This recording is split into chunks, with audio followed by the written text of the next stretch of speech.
Chinese. I quite frankly started off in this issue believing that, frankly, most of the homeless were just criminals. And I have to tell you that as a federal judge, I believe that. I came from a law enforcement background. I used to be in charge of your death penalty cases here in Orange County. And one of the most humbling experiences I took was a walk along a river. Kind of a strange thing to do, and in that walk along that river, I met a lot of folks. Some were criminals, some should have been in jail, quite frankly, a long time, and no matter what you do, they're never going into shelter. But an awful lot weren't. An awful lot were people who had mental health issues, they had broken homes. I was astounded at the number of women and veterans out there. I was astounded at the number of encampments, etc., and it really brought me to my knees.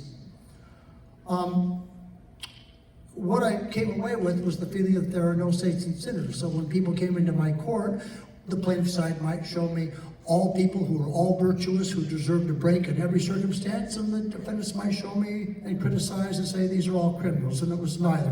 It was a cross-section of America. And from that humble beginning, we've taken a very strange path. So let me talk to you about the federal court, and first of all, let me humbly admit that we're at fault.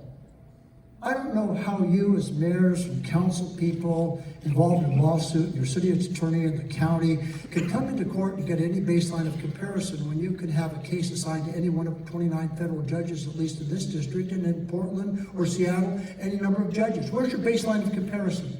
So as a local community, you're always on the front line trying to guess what is the court going to do.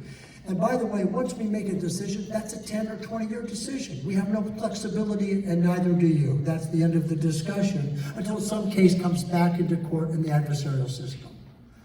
The second thing I realize is that you eventually, as legislators and the executive branch, have the ultimate decision, certainly not the federal court. We have no business dictating to the legislative or executive branch. But there was no central authority. There was no place to go, at least in this county, with 31 really wonderful cities in the county that had a center base, because what we were discovering was old hurts and old complaints and concerns over different issues caused some distrust amongst the cities, let alone agencies, let alone county and state government. So there was no central authority. Versus here, we don't have a mayor, like Los Angeles even. And the third thing that we started to recognize was that this was a problem that required a lot of humbleness to say when you were wrong and back up and try to do it again. That there had to be some flexibility in the running process for the federal court. So first of all, let me just humbly admit to you that we're tremendously at fault for not providing that stable guidance, whatever that is, from a court, so do you have some stability in terms of decision making. Well, let me talk to you a little bit about state, local, and federal government. And the very thing I've become convinced of is your local city council people are really on the front line of this battle. And I used to be a municipal court judge in South County. I grew up in Laguna Niguel area, etc. When it wasn't even a city. And you know, I decided small claims case. I go to a market down there, Safeway at the time, and the lady and the husband would say, "Didn't you just decide that curtain case in our home the other day, and Judge, aren't you the one who found against us?" And it made me realize that local officials really have contact with our community. As we get to the Board of Supervisors, we have contact and more responsibility, but it's a little bit elevated, and when we get to the state level and Congress, it gets even more disproportionately separated from the folks that we have to deal with. And so it occurred to me that the adversarial system isn't going to work. That what's going to happen in the adversarial system, which is ill-suited to this, was a back and forth, and quite frankly, for a lot of years, there'd been a push and shove. And my own city, Laguna Beach, was the most guilty of that back in the 1970s, because I was a prosecutor and I watched it occur, humbly, and I'll say to that, with the transportation of some folks who were homeless and helpless from one city to another, okay? Well, law enforcement shouldn't be doing that, and I think we've grown up and understood that that's a thing of the past. So here's what's happened, very humbly, at least in this one court. I have jurisdiction over three cities. But right now we have over 20 cities who voluntarily held up their hand and said, you know, actually we want to get sued. I mean, we don't have any jurisdiction, Judge Carter, but we want to get sued for a couple of reasons. And if you understand this, you'll understand what it's taking me a year and a half to understand. When we went down to the river, there weren't 500 people on the Anaheim Santa Ana River. There were over 1,400 people. Let me repeat that. And when we were counting tents, these weren't tents with people. Richard and I stood out there, 3 o'clock in the morning, some nights, 11 o'clock, and there were compounds where they might have 2 tents but 10 people. So this idea of counting tents was silly. The second thing that we readily discovered was that people said that they didn't want to go into shelter unless they were given the ultimatum. You're either going in the patrol car or you're going to shelter if we have it available. And then the numbers got astronomically high for good or bad reasons. And attitudes changed. And what we found is with giving 2 weeks notice that we were coming down the Santa Ana Anaheim River bed, that we had 840 people who literally stood there and waited to go to shelter. Now let me stop for a moment. Remember that number of 400? Well, plaintiff's counsel came to me at the time and said, you know, Judge, we've got 1,000 people on the river, 840 are waiting for shelter. Therefore, we've got an 84% intake rate. And Richard Sanchez in the county, and Andrew Doe, who I'm a tremendous admirer of, came to me and said, no, Judge, you don't have 84%, you've got 60%, because for weeks people have been walking away, and you started with 12 to 1,400 people. And it dawned on me, before we caused the cities to expend hard-earned money, that we needed to get some kind of baseline, because on the Jones case, it basically says if you've got 2,700 homeless, you're supposed to build 2,700. No. I disagree with that. So we came up with the idea and took the county's number, the lowest number, and that's the first time I thought I'd get recused from the plaintiffs, and we took the 60%.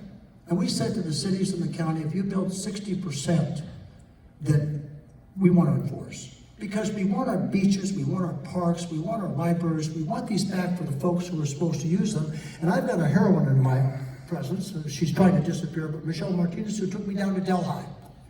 And she showed me the community, and she said, you know, the people down here can't use their parks. They can't use these places. They can't fly to Europe like you can't, Judge, because you're nice, have a nice wage. They're stuck with the homeless in these parks, and they can't use them. And it occurred to me that taxpayer citizens need to feel that they can use these premises. This belongs to the taxpayer, for goodness sakes. So what did we do? We said, you build 60% and we'll enforce, because I personally believe that these are good laws. Let me repeat that anti-loitering and on-camping laws are good laws, and they should be enforced, as long as everybody does whatever their fair share is. And the second thing that occurs to me, when a federal judge makes a ruling, we made that ruling for 10 years, and you have to react to it. Well, where's the trade-off? So let me give you an example. We've gone from 3 cities to now 18 cities who voluntarily settled, literally held up their hand, and now is stretching into Los Angeles. I can't tell you the communication, but there's at least 12 other cities right now communicating with the court, and it's starting a dance, which will probably take 6 months, from 3 different counties. And here's what we're saying to the cities and the county. You build a modicum of shelter at 60%, but don't get stuck at 60%, because this year we may get all the homeless who want to come into shelter, all the folks who really want to be there. But you shouldn't be stuck at 60%, because in a year, what happens if we get all the people who want to be there, but we've got the hardened cases who are never going to shelter, who are going to have to get in that patrol car? And if that's the case, then the city shouldn't be stuck with some figure at 60%. We need to talk in a year, because that might be 40% or 30%, and we need to have that kind of flexibility. So the end game right now is we're in the negotiation business, only consensually if cities want to join us, but under the federal umbrella, that's when the federal court's standing with you as a 4:30 out in Fullerton 2 nights ago in the rain. And any problem that occurs, you come and see the nice federal judge, and we just resolve it in 5 minutes, and law enforcement couldn't be happier, and the community couldn't be happier. The end result is the homeless can't be happier also, because they're getting shelter now. So I'll say to you that I really admire you. Right? You're the folks eventually who will solve this, whether it's long-term supportive housing, which is going to be expensive, or transitional housing. But right now, I'm in the business of I want safe communities, but I also want that humanity, and I want the homeless off the street is treated well and treated humanely. And I think we can accomplish that. This is a tremendous community with pioneers out here. And one of those, I compliment the county and compliment Andrew, and I constantly do. But Michelle, where are you? You're hiding. Come here. This is Michelle Martinez. She built a shelter in 28 days in Santa Ana. So anybody who tells me that they can't build a shelter to give them.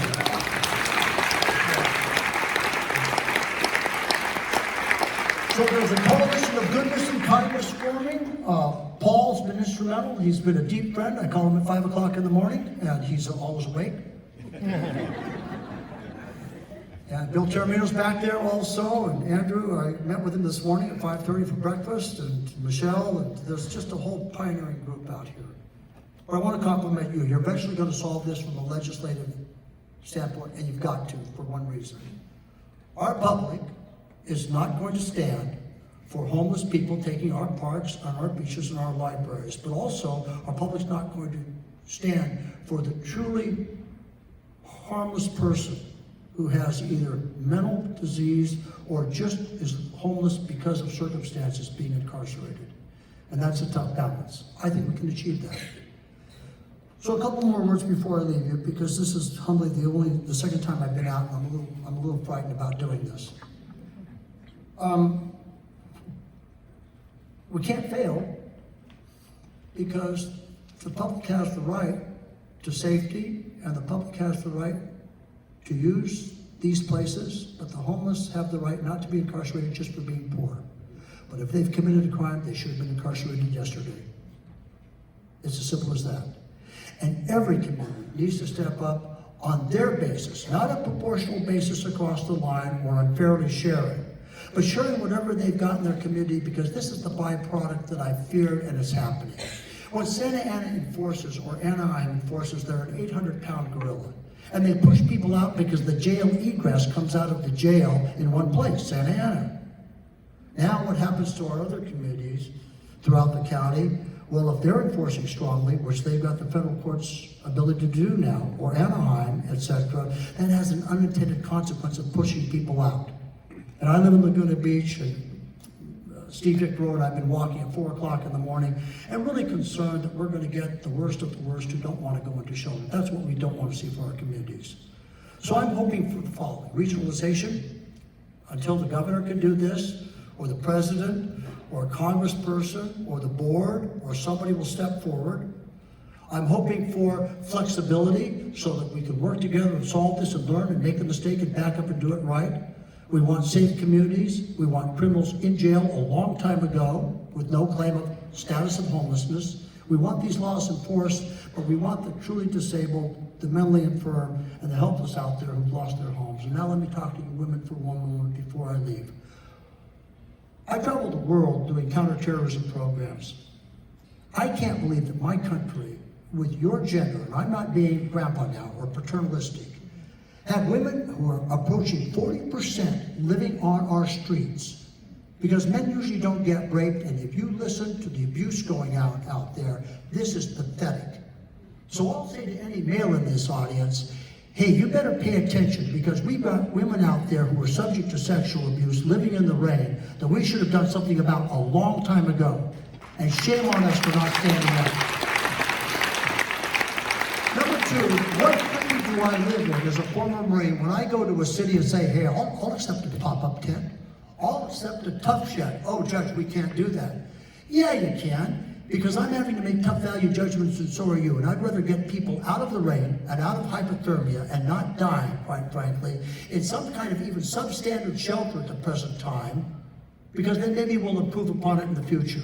But this idea that we can't do it, this is America. By God, we can do anything, and we could have done it yesterday. So we have no excuse.